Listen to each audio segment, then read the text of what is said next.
Hasta finales del siglo XIX, la histeria femenina era una enfermedad mental que, acorde a su sintomatología, se identificaba principalmente por la pesadez del cuerpo, el dolor de cabeza y por la tendencia de las mujeres a causar problemas.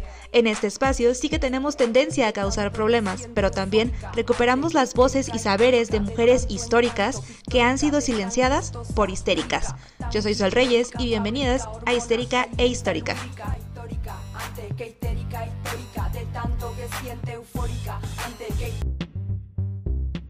Mis amistades chulas y preciosas. Oigan, qué emoción.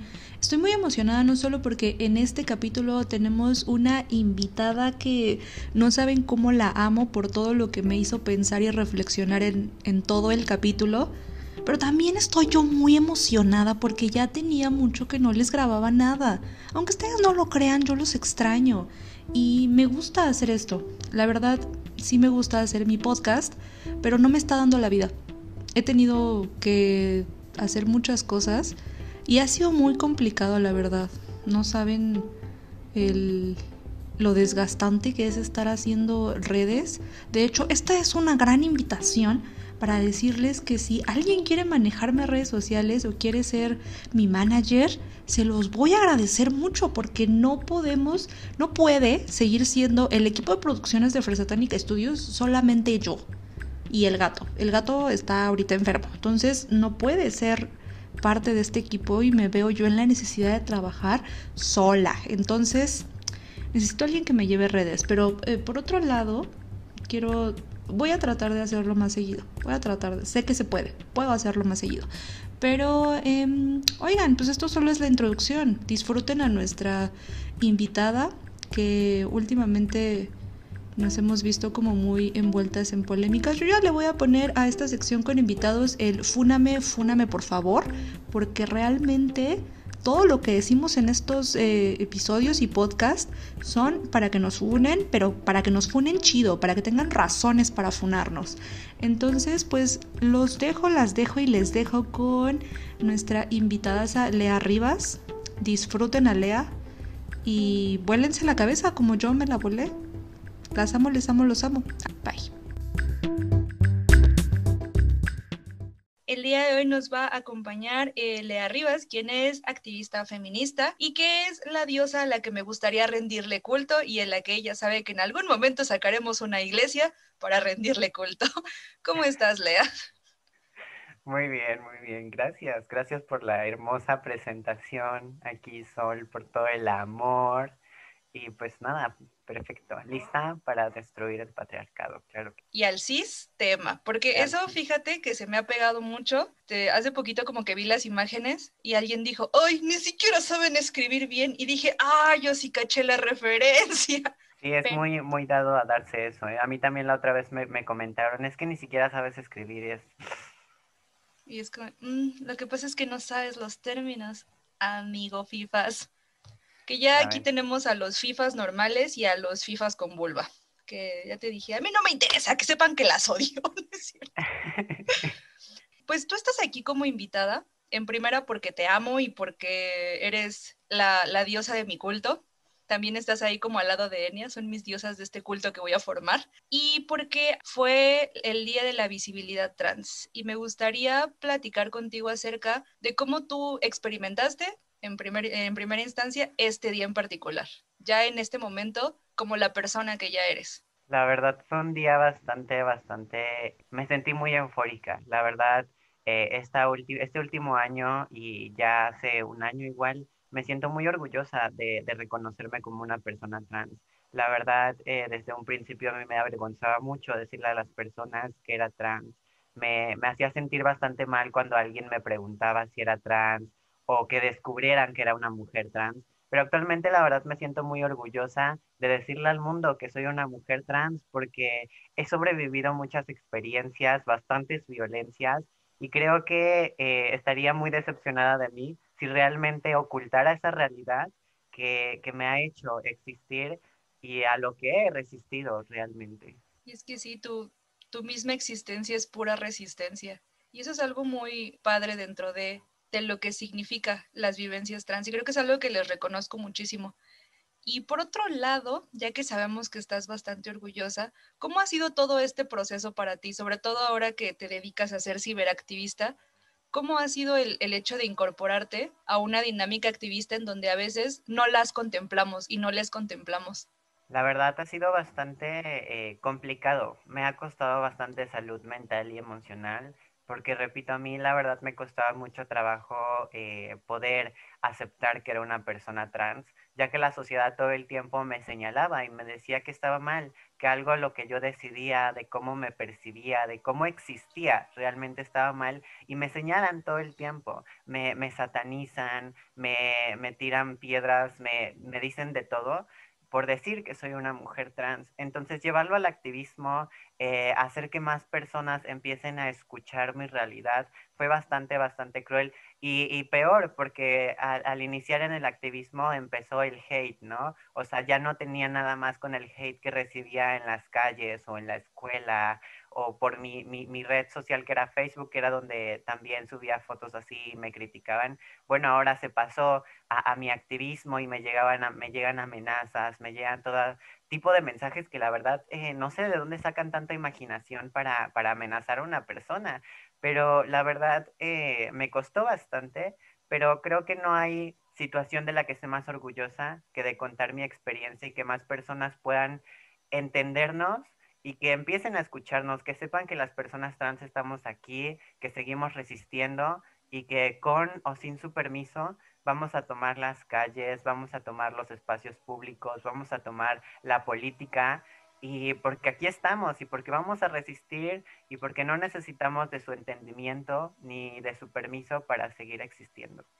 Oye, qué hermoso. Es muy interesante cómo lo dices y me acuerdo mucho que a ti creo que te molestan mucho diciendo que Lea es mi opresora, porque Lea y su realidad es mi opresora. ¿Tú qué sientes cuando llegan este tipo de personas a decirte que justo eso, como yo tengo como mucho el problema de que consideren que tanto el borrado de mujeres como justo este tipo como de cosas de opresión, siempre se lo señalan como que a las mujeres trans y yo lo pienso y digo, es que, ¿cómo te atreves a decir que ellas son tus opresoras, no? Entonces, tú cuando recibes este tipo de comentarios, ¿qué es lo que piensas de ello? Tomando en cuenta como la experiencia que vives todos los días. Pues fíjate que al principio sí me hacían sentir mal. Sí, sí era como de, ¿realmente estaré haciendo algo mal yo? O sea, ¿qué es lo que estoy diciendo que está incomodando a bastantes personas que se supone que eran mis compañeras, ¿no? Que se supone que estábamos marchando juntas, que estábamos como yendo contra el patriarcado, que ahora yo soy el patriarcado, ¿no? Y es que es algo que llegué a concluir apenas y fue porque me puse a leer, ¿no? El hecho de que en los setentas empezaran a redactar y a pensar el enemigo ahí inminente que era el género y que en estos mismos años las personas cis empezaron a nombrar las identidades de género y necesitaban un enemigo el cual encarnara el género, ¿no? Y qué mejor que las personas trans que lamentablemente necesitamos del género para que nos reconozcan y para que nos validen. Entonces, la verdad, creo que todo esto es meramente odio hacia las mujeres trans, porque digo, a fin de cuentas, siempre nos atacan a las mujeres trans porque perpetuamos los roles y estereotipos de género, pero cuando hablamos de mujeres trans para defendernos, nos dicen, es que los hombres trans nunca los mencionan y es que pues siempre se van directamente hacia las mujeres trans, ¿no? O sea, no hay como que algo equitativo y a los hombres trans nada más los ocupan de escudo y es como de, es que entonces, ¿qué hago? No, o sea, realmente me defiendo y soy misógina, pero intento hablar de otras cosas y también soy misógina, entonces, ¿qué hago? Uy, ya no sé qué soy. Y fíjate que yo era esa persona. Yo era esa persona que recurría como a la carta del hombre trans para decir o para tratar de defender parte como del feminismo radical, porque yo sí era esa persona que decía, no, es que tomen en cuenta que no puede, que en esta parte del feminismo no podemos ser transfóbicas porque aceptamos a hombres trans. Y poco a poco como que acercándome un poco más tanto a mis compañeros que son hombres trans, tanto a mujeres trans, de repente era como de, oye, es que sí es cierto, a lo mejor y yo los respeto, pero todas las demás personas que están aquí los están utilizando para tratar como de esconder toda esa transfobia y a fin de cuentas incluso también a ellos les tiran hate y de repente les dicen, ay, es que ¿Cómo? Ay, no, es que esos términos que tanto odio, no sé cómo les dicen, como transmasculina o algo así por el estilo. Y oye, eso es bastante fuerte y bastante horrible. Hace poco había visto que era como algo patologizante. ¿Tú qué nos puedes decir de estos términos? Sí, bueno, es que todas estas terminologías, como lo es el macho con falda, transmasculinas y transfemeninos, toda esta crítica viene desde el imperio transexual, ¿no? De este libro tan transfóbico del maricón con tetas y todas esas cosas que nos estigmatizan a las personas trans, ¿no? Porque a fin de cuentas nos siguen, y es algo que acabo de escuchar también que dicen que somos una minoría caprichosa, es decir, que por nuestros caprichos estamos buscando que nos reconozcan legalmente y que solamente buscamos eso porque somos caprichosas, ¿no?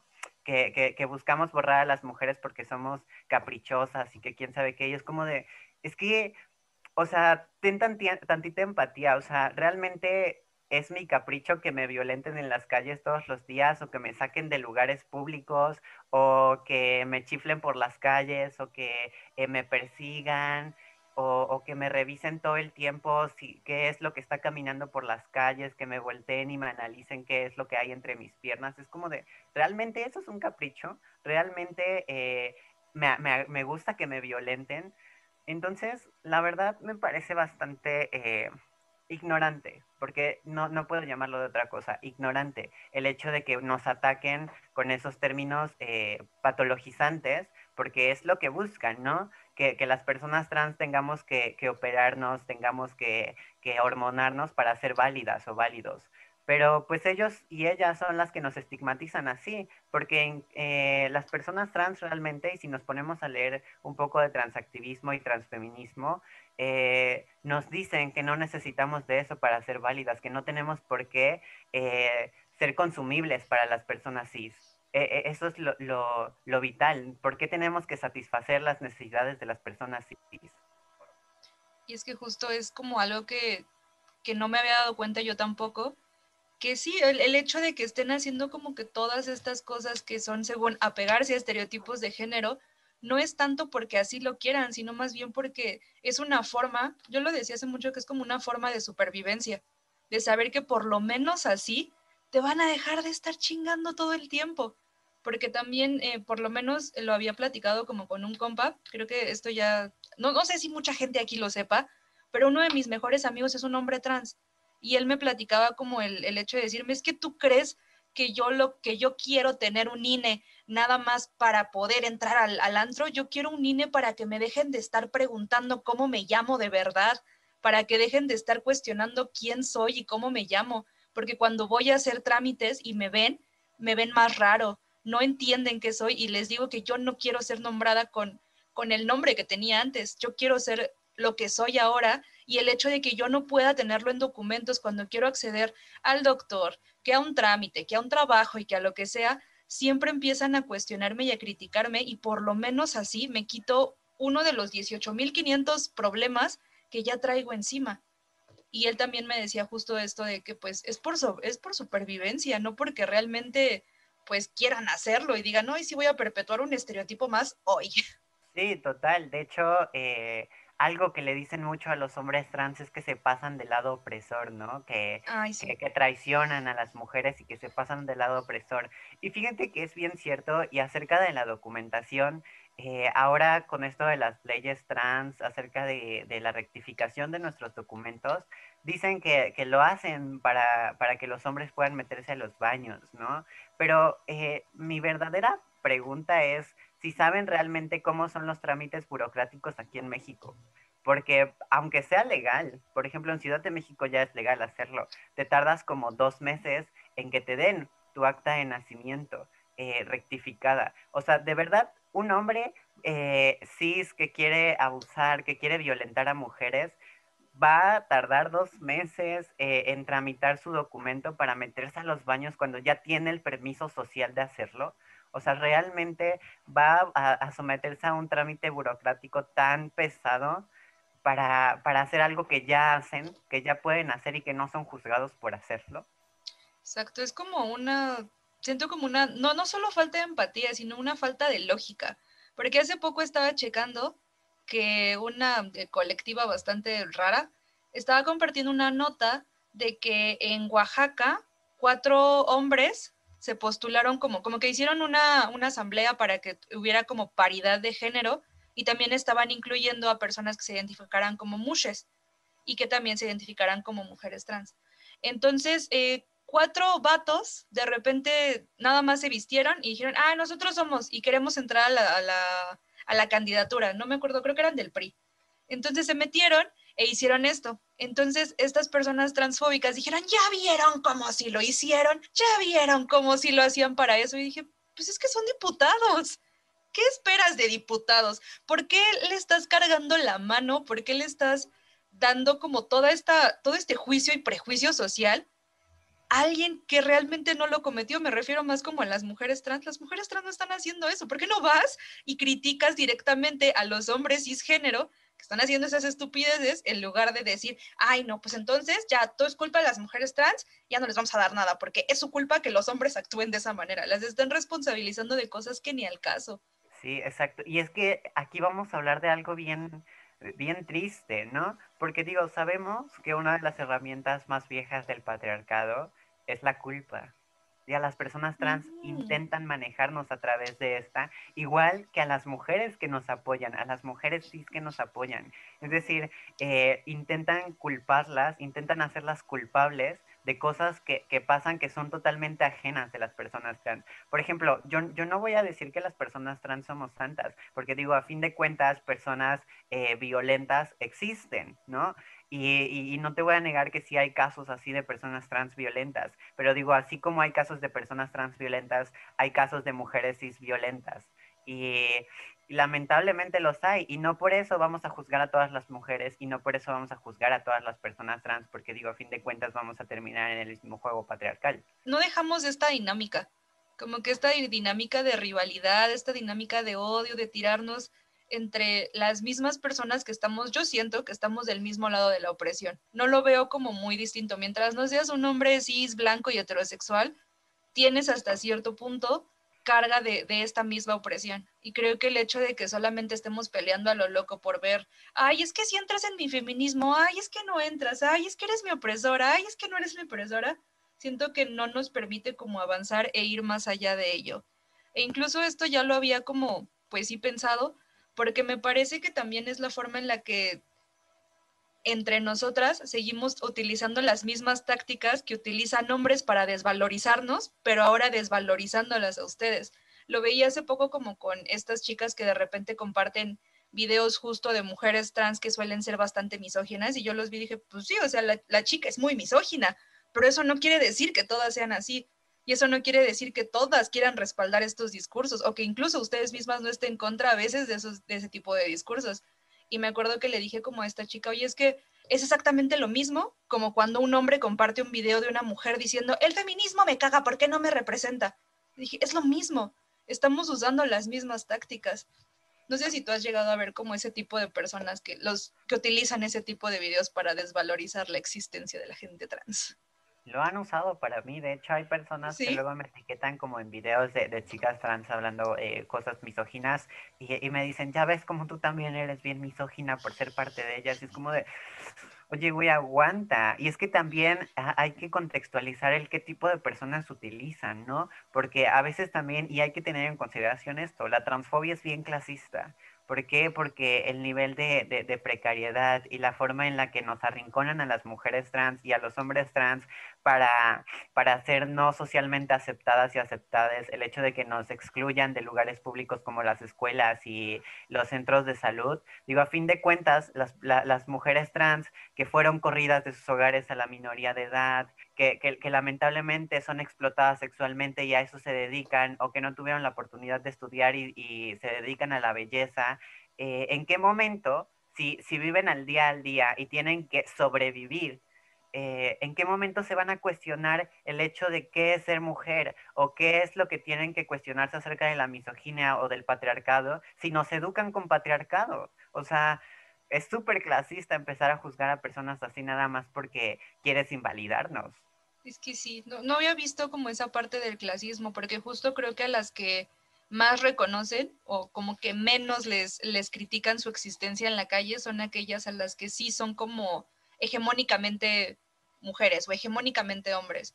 Y esto, ¿tendrá algo que ver esto con lo que denominan como cispassing? Digo, es como un término del que yo apenas estoy como indagando, pero no sé si tenga que ver con ello. Sí, de hecho, bueno, el cispassing es esta situación en la que no eres vista socialmente como una mujer trans o un hombre trans, ¿no? O sea, que tienes como esta hegemonía. Entonces, obviamente, al tener este cispassing, vas a recibir menos violencia, tanto sistemática, estructural, en cualquier momento, porque pues vas a ser hegemónicamente aceptable y consumible al mismo tiempo. Entonces, obviamente, esto te va a dar diferentes ventajas. Pero también hace poco estaba analizando eso del cispassing y es que es bastante colonialista el aceptar que las personas son hegemónicas, porque nos estamos basando en un sistema eurocentrista para calificar a las mujeres y a los hombres y en eso meternos para buscar que las personas trans tenemos que hegemonizarnos y ser iguales a estas personas. Entonces, ¿por qué tienes que tener, lamentablemente, por qué tienes que tener privilegios por ser consumible? O estaba como tratando de analizar esa situación, porque fíjate que desde que están como pegándole tanto al RADFEM, como que yo lo he tomado como un momento para autocuestionar mis discursos y parte de ello como que lo estaba viendo en qué tan transfóbico de mi parte ha sido en algún momento decirle a alguien, utilizando como esta idea del cispassing, es que casi no pareces, es que casi no te ves así, es que ni me doy cuenta, si no me dices, no me doy cuenta. Entonces, pensaba en qué tan transfóbico también es eso, porque yo también estoy pensando, al momento de dar como ese comentario, en una figura hegemónica, en cómo debería de verse tal o en cómo debería de ser tal. Y siento que también eso puede llegar a hacerlo. Sí, fíjate que eso es el cisexismo, es exactamente cisexismo, es esta práctica, esta herramienta para analizar todo desde la perspectiva cis, es decir, cómo se deben de ver las personas y el hecho de esperar o asumir que cualquier persona que conoces es cis simplemente porque la caracterizas por sistemas hegemónicos de cómo se ve un hombre y cómo se ve una mujer, de cómo la tratas, de cómo esto, todo esto es una práctica bien transfóbica. ¿Por qué? Porque estás asumiendo que las personas transfóbicas no nos podemos ver como cualquier otra persona, sino que no somos lo normal, que no somos naturalmente como deberíamos de ser las personas. Y a esto se viene una crítica hacia los estereotipos de la belleza y de cómo nos percibe la sociedad. Ahorita que hablabas de eso de los estereotipos, creo que es buen momento para empezar a ahondar en tu rama de feminismo, que es, te identificas como transfeminista, ¿verdad? Así es. Ok, y a grandes rasgos, a muy grandes rasgos, ¿qué es lo que busca entonces el transfeminismo? El transfeminismo tiene una amplia agenda política, pero hay dos puntos que no se van a cambiar por nada y que todavía no conseguimos, que es la reivindicación al derecho de poder decidir sobre nuestras cuerpos. Es decir, porque a las personas trans nos juzgan por tener una cirugía, por hormonarnos, por ser hegemónicas, y los hombres trans porque también pueden abortar, ¿no? Entonces, obviamente esta lucha se tiene que reivindicar para los cuerpos trans, porque a nosotras nos juzgan, pero porque cuando una persona así se somete a una cirugía no va a ser juzgada, sino que se le va a aplaudir por esta situación de ya tener una cirugía estética, ¿no? Y el otro es la lucha por la patologización de la diferencia. Es decir, el transfeminismo nos va a decir, si sigues permitiendo la violencia, si no le vas a poner un alto a la violencia, esta se va a seguir perpetuando. Y esa es la indiferencia, la diferencia que se va a patologizar en la sociedad, ¿no? El hecho de no tomar un posicionamiento político en contra de la violencia va a seguir te va a hacer culpable porque tú vas a ser responsable de que la violencia siga perpetuándose y pues la vas a normalizar. Entonces, necesitamos que dentro del transfeminismo y dentro del feminismo se le ponga un alto a la transfobia, a la transmisoginia y a la violencia que nos atraviesa a las mujeres en general, no solamente a las personas trans, sino a las mujeres en general, que es la misoginia, el machismo y pues eso en general. A grandes rasgos y como estas luchas antipatriarcales. Voy a preguntar algo, porque abrí también una cajita de preguntas hace mucho tiempo, y una de las cosas que más me repetían, yo sé que esto es sumamente violento y terrible, pero creo que es necesario como responderlo. No sé si has visto que siempre dicen, ¿por qué quieren una rama de feminismo si ya tienen el transactivismo? ¿Por qué? ¿Qué diferencia hay entonces? Entonces, pues platícanos, ¿qué diferencia existiría entre el transfeminismo y el transactivismo? Bueno, el transactivismo y el transfeminismo nacen a la par, casi casi. El transactivismo nace a principios de los 70 y el transfeminismo a principios de los 80. ¿En qué se diferencian? Bueno, el transactivismo nace en las calles gracias a las casas hogares que construyen las mujeres trans. Para las personas LGBT, ahí nace el transactivismo para defender los derechos de la comunidad trans en general, es decir, tanto personas transbinarias y no binarias, para estas personas LGBT que han sido corridas de sus hogares. Nace esta politización de las personas trans, también igual estas luchas por las mujeres trans trabajadoras sexuales, estos comedores comunitarios, esta forma de defenderse, y de ahí nace la ternura radical de los frentes trans para empatizar entre nosotras, ¿no? Y el transfeminismo empieza a politizar estas violencias que nos atraviesan a las mujeres trans y a los hombres trans, pero busca esta teorización que ya está dentro del feminismo, ¿no? Empieza a teorizar cómo el patriarcado, cómo el capitalismo y cómo el colonialismo nos violentan a las mujeres trans de una manera más académica. Es decir, hay que recordar que las personas trans no nacemos de la academia, nacemos en las calles, pero intentan como academizar nuestras experiencias y nuestras realidades, haciéndole una crítica al género, al sexo, a la tecnología, desde el feminismo, porque es totalmente politizable. Es decir, hay que recordar que el patriarcado es el primer sistema que se configura dentro de la sociedad, y de ahí vienen diferentes herramientas y otros sistemas que nos vulneran a las mujeres. Y aquí viene el hecho de que las mujeres trans somos violentadas no solamente por ser trans, sino por ser mujeres y por lamentablemente tener esa hegemonía, y por cómo el hombre nos ve consumibles, cómo quiere apoderarse de un cuerpo trans también y de tener como esa autonomía de querer hegemonizarnos. Y a partir de esto, también otra de las preguntas que tenía y como que muy inmediatas era, ¿y cómo perciben entonces a partir de ello la abolición del género? ¿O la perciben o es más como el hecho si la contemplan o no la contemplan?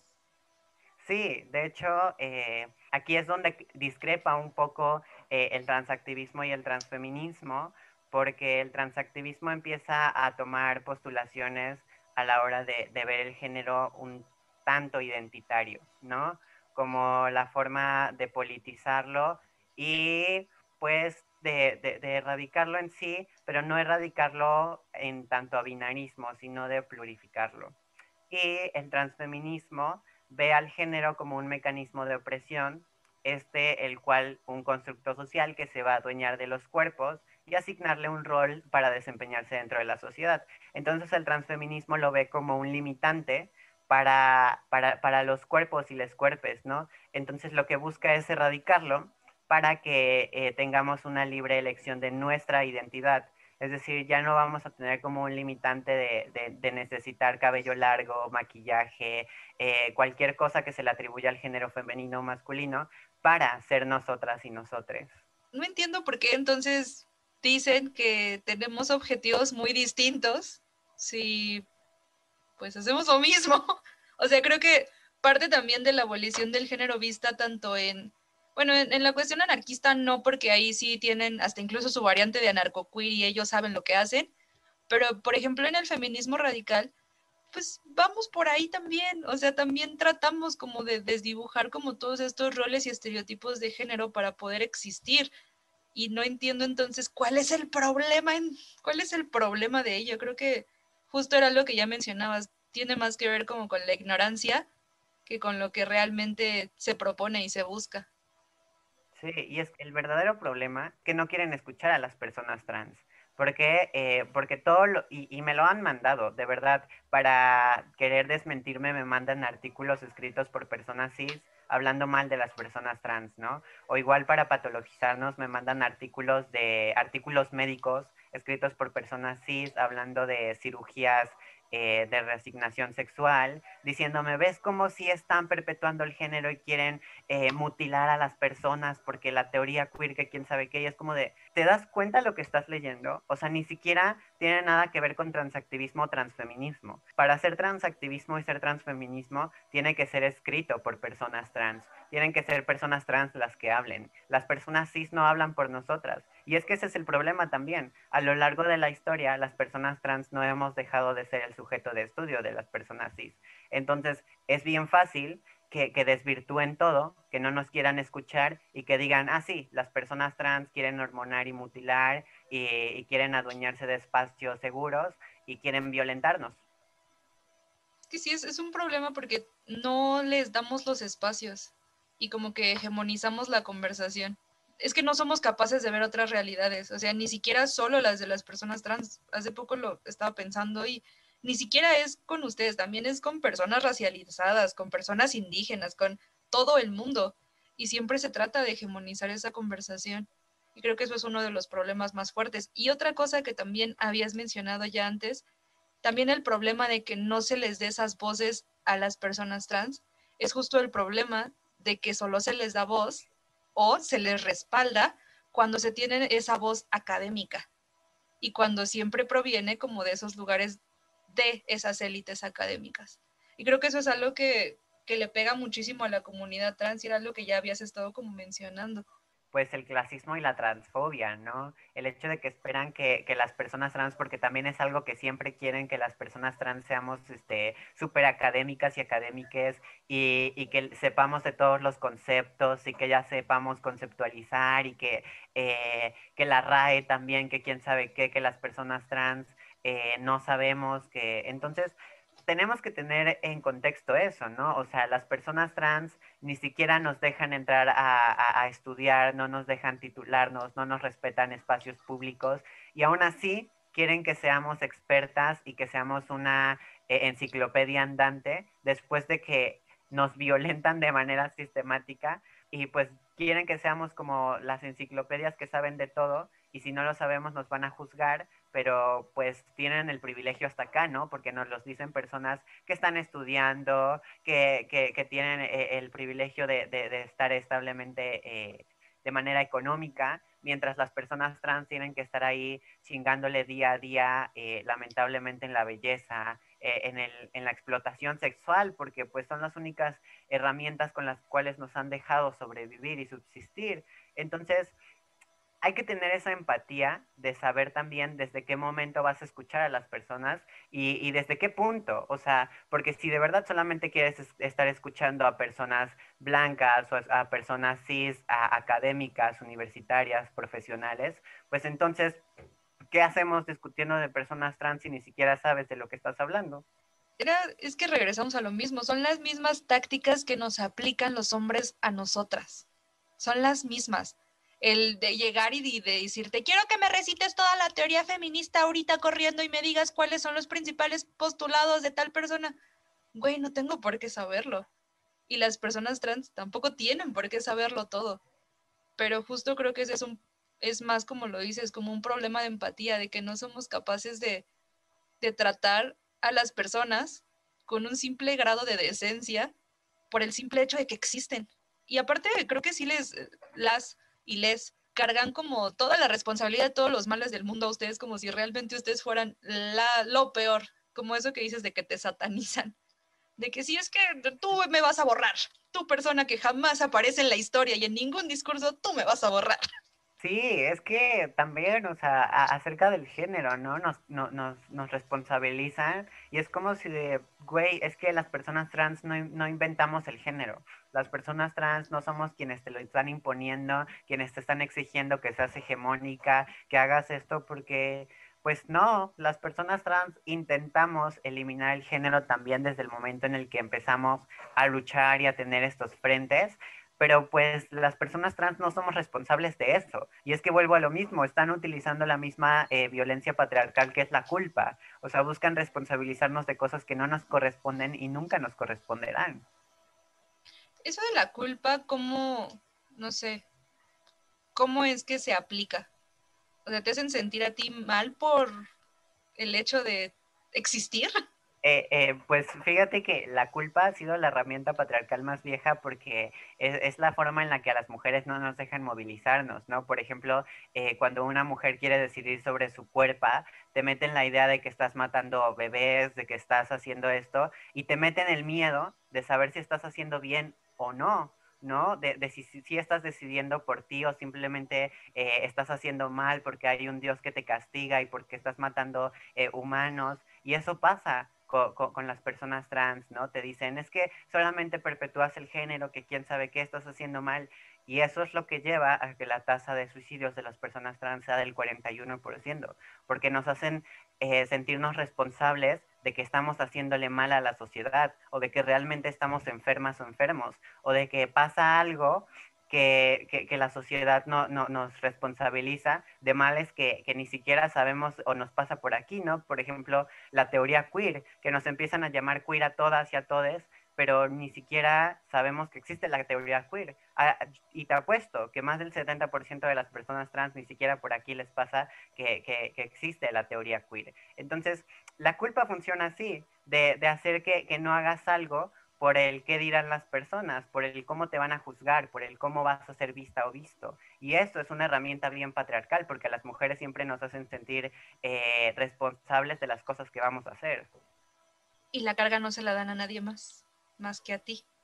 Claro, Porque claro. es como por el hecho de que no le eres funcional al patriarcado. Siéntete culpable porque no le estás siendo funcional al sistema. No, Sí, tú, ahí sigue. viene toda la carga emocional, ¿no? El hecho, y es que esto lo vemos desde la psicología feminista, de cómo a lo largo de la historia, cuando una mujer no les funciona al patriarcado, los hombres van a buscar cómo humillarla, cómo hacerla sentir mal, cómo responsabilizarla de cosas que no le corresponden simplemente porque las mujeres no están siendo funcionales al patriarcado, no están siendo consumibles. Era algo que me comentaba una amiga. Ella es trabajadora sexual y ella me comentaba que siempre había sentido como que la agredían mucho, pero principalmente mujeres, y que le decían que ella estaba perpetuando un montón de cosas y así, ¿no? Y ella en algún momento me contó que se puso a reflexionar acerca de que ella había terminado en ese espacio porque no podía hacerle funcionar al patriarcado de otra forma.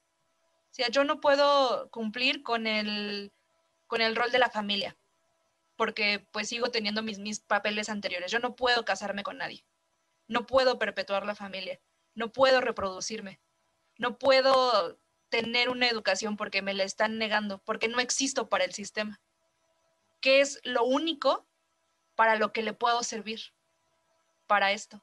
Y por eso es que llegué aquí. Y el día que me contó eso dije, Vera, uno vuelva, ¿hasta dónde relegamos a las personas porque no les son funcionales? Y se supone que estamos tratando como de acabar con todas estas cosas y desigualdades que nos orillan a estas condiciones precarias, y a fin de cuentas nuestra propia transfobia y nuestro propio odio les orilla a terminar en las únicas cosas en donde pueden ser funcionales. Sí, eso es lo más triste, porque digo, a fin, y es que eso es el capitalismo y el patriarcado, ¿no? De estos dos sistemas se va a derivar la transfobia, el hecho de cómo buscan que les seamos funcionales de alguna forma. Por eso es factible que las personas trans no tengamos como esos derechos a la rectificación de documentos y a las hormonas y a las cirugías gratuitas, porque es factible que las personas trans sigamos pagando, sigamos comercializándonos para ser funcionales a los sistemas, que tengamos que ser funcionales de alguna manera, sino comprando nuestros derechos humanos o que tengamos esa rigidez del género y que se nos reparta la explotación sexual. Qué fuerte que parte del movimiento feminista quiera prohibir eso. Digo, en este momento estoy teniendo como una revelación, es como de chale, somos terribles por el hecho de negarlo. o de violentar incluso a las personas por ello. Sí, totalmente. Y es que nos deshumanizan bien feo, ¿no? O sea, el hecho de basarnos bastante en la teoría nos cuesta vidas, literalmente. O sea, cuando empezamos a discutir estas cosas de teoría a teoría, estamos olvidando que de esas teorías se enhebran vidas. Y que a veces ni siquiera las tomamos en cuenta, ¿no? Porque dices, es que mi teoría dice esto, y es que la teoría de aquella dice esto, pero ¿y la realidad? O sea, sí estamos tomando en consideración que de la teoría a la práctica hay un sesgo enorme y que en ese sesgo hay vidas, hay realidades y hay violencias que ni siquiera estamos tomando en cuenta en las teorías. Entonces, ¿por qué teorizamos tanto y no lo llevamos tanto a la práctica? O sea, eso no me cuadra, Teorizamos mucho y accionamos poco. Porque lamentablemente. sí, es muy fuerte esto. Y aparte es como muy lamentable que nos dediquemos más a teorizar desde realidades que no conocemos, porque estamos haciendo lo mismo que, por ejemplo, los académicos que sacaron este tipo como de teorías queer al principio. O sea, ni siquiera eran personas que lo estuvieran viviendo, o sea, eran personas cisgénero que vieron algo raro y dijeron, oh, qué raro es esto, voy a hacer una teoría de ello. Y eso se me hace muy colonialista, porque es lo mismo que le hacían a las personas negras los antropólogos. Y ahora resulta que nosotros, académicos de humanidades o de cualquier otra cosa rara, llegamos y decimos, ay, mira, una persona trans es muy rara, voy a teorizar sobre ella en lugar de realmente preguntarle, hola, oye, ¿cómo estás? Sí, eso es bien triste y bien deshumanizante. De verdad a las personas trans nos ven, y es que repito, nos ven como el objeto de estudio, ¿no? Y eso es algo que de verdad deberíamos de traer a escena, porque digo, si ya pasamos por el hecho de que las mujeres a lo largo de la historia fueron objeto de estudio, que apenas están siendo sujetos políticos, ¿por qué quieren seguir manteniendo en objeto de estudio a las personas trans? Porque quieren seguir robándonos espacios y seguir hablando por nosotras y nosotres, ¿no? O sea, se dan cuenta que realmente somos personas que llenamos un espacio, que hacemos presencia, que estamos siendo violentadas, mientras las personas sí se ponen a discutir qué es lo que deberíamos de merecer y qué es lo que no deberíamos de merecer y dónde deberíamos de estar siendo presentes y dónde no deberíamos de existir. Sí, como por ejemplo esto que pasa con el feminismo. Ay, vamos a discutir si ellas pueden entrar o no. No, mi amor, no tienen por qué pedirte permiso. Pueden llegar y apropiarse de los espacios que quieran, porque es que no somos la normatividad. A veces tengo siempre muy presente como esta frase de un pedagogo que decía, el sueño del oprimido es ser el opresor. Y a veces siento que termina siendo lo mismo. Porque es como, a ver, aquí tenemos un grupo de hombres blancos heterosexuales para que hablen del aborto y de este lado tenemos un grupo de mujeres blancas cisgénero para que nos hablen de las personas trans. ¿Cómo, con qué nivel de autoritarismo debe existir en tu ser para que quieras hablar por alguien más? Y me parece como similar lo que pasaba mucho tiempo antes cuando las mujeres no éramos quienes hablábamos de nuestros cuerpos y nuestras realidades, que decían que nos daba útero errante. O sea, los hombres pensaban que nuestro útero se movía por todo el cuerpo y que por eso era que nos volvíamos locas y de ahí proviene el término de histérica. Y creo que es a veces lo mismo que les hacemos a ustedes. O sea, ay, vamos a pensar qué tiene la persona trans. Seguramente, y siento que a veces llegamos a las mismas falacias que llegaban como con nosotras, como lo que pasa con este libro feo del imperio transexual. Pero ahora hay algo que también quería preguntarte, ya saliendo un poco como de todas estas cosas tan teóricas. Hace poquito también mencionaste que la mayor parte de la comunidad trans no tiene tal cual estudios ni una preparación como académica tan grande y tan fuerte. Y creo que, pues, es evidente que tú sí, porque estás estudiando como alguna licenciatura, o sea, tienes como este privilegio educativo.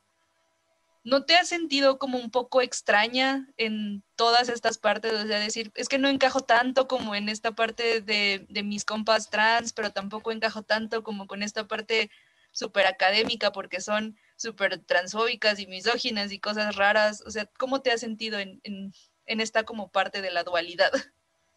Pues fíjate que la verdad sí me costó bastante asimilarlo, porque digo, a fin de cuentas sí soy una persona bastante privilegiada al poder tener este acceso a la educación, a las hormonas, a todo esto. Entonces, Creo que me costó bastante asimilarlo. Digo, a fin de cuentas, al principio no tenía como este nivel de análisis y de construcción de decir, no, pues sí soy privilegiada por esto y esto y esto. También porque tengo un círculo familiar estable, ¿no? Es decir, en mi casa, eh, pues mi mamá sí acepta esta situación, me apoya, cualquier cosa tenemos este privilegio, ¿no? Entonces, cuando empecé a leer, porque también digo, cuando salí como una persona trans, tampoco sabía que las personas trans vivíamos esas realidades de que muchas no tuvieran el acceso a la educación o cosas así. Entonces, me conflictué bastante, de verdad. Toda esta deconstrucción me causó bastante salud emocional, me la bajó bien cabrón, porque es pisar una realidad que ni siquiera me pasaba por la cabeza, ¿no? Pero cuando empecé a accionar en las calles, cuando empecé a conocer banda trans, eh, que entraba al activismo desde su casa, desde la calle, que se dedican al trabajo sexual, empecé a conocer todas estas realidades y neta yo salía llorando porque me decían así, de, es que eh, estudia para que puedas ponernos en alto a las mujeres trans. Y creo que ese también es parte de lo que quiero llegar a ser, ¿no? Que las mujeres trans tengamos como este reconocimiento también de que somos personas, porque también sé que la academización es bien, bien patriarcal y bien colonialista, pero digo, en una sociedad que nos reconoce a través de esto, que las mujeres trans podamos acceder a un título, que seamos reconocidas, que tengamos esto, me hace sentir súper orgullosa, porque tengo un chingo de compas trans atrás que me están apoyando y que me dicen, estudia para que a nosotras nos haga sentir orgullosas. Entonces, neta, no me cabe en el pecho tanto sentimiento de esas morras. Muchas gracias, Lea, por todo, por toda tu existencia. No, gracias a ti. De verdad, un besote a ti, a esta participación, a todo el amor. Y pues nada, vamos a recibir, si nos funan, vamos a recibir la funa con mucho amor, porque la verdad ya estoy escuchando todos los mensajes que van a llegar. O sea, si es que llegan a mandar Ah, yo mensajes, también. ya sé qué es lo que va a llegar. Así que, pues nada, recibimos el hate con mucho amor como siempre. Pues nos seguimos viendo, ¿no? Aquí recibiendo el hate con todo, como siempre, porque sé que las personas que me funan son gente que de verdad no quiero en mi vida. Entonces, sáquenme de sus vidas y Claro saquen que a sí. Lea de sus bocas, porque si alguien puede hablar por las realidades, es ella. Ustedes, no personas horribles autoritarias. Un En fin, besote, un besote. gracias. Y le paro aquí. Ay, ya nunca sé cómo parar esto.